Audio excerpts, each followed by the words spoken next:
बीड शहरामध्ये सावकारी जाचाला कंटाळून एकाची आत्महत्या, सुसाईड नोटमध्ये सावकारांच्या नावाचा उल्लेख, सावकार लक्ष्मण जाधव आणि वर्षा जाधव यांच्यावर गुन्हा दाखल। बीडच्या केज तालुक्यातील एका गावात गतिमंद मुलीचा विनयभंग, आरोपी विरोधात केज पोलिसात गुन्हा दाखल, पोलिसांकडून तपास सुरू। बीड जिल्ह्यामध्ये अनेक शाळांमध्ये आषाढी एकादशीच्या निमित्तानं रिंगण सोहळा साजरा, अनेक शाळांमध्ये पालखी आणि दिंडीचं नियोजन। अहमदपूर ते मुंबई मंत्रालयापर्यंत शेतकरी सहदेव होनाळे यांची खांद्यावर नांगर घेऊन पायी यात्रा, सरकारनं शेतकरी कर्जमाफी करावी, होनाळे यांची मागणी। परळीमध्ये अजित पवारांच्या राष्ट्रवादीमधील माजी नगराध्यक्षावर अंधश्रद्धा प्रकरणी गुन्हा, दीपक देशमुखांनी भर रस्त्यावर कोंबड्याचा बळी दिला, अनिसाच्या तक्रारीनंतर परळी शहर पोलीस ठाण्यामध्ये गुन्हा दाखल।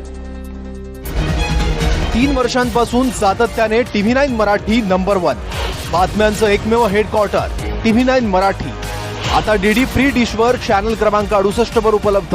TV9 मराठी एकमेव।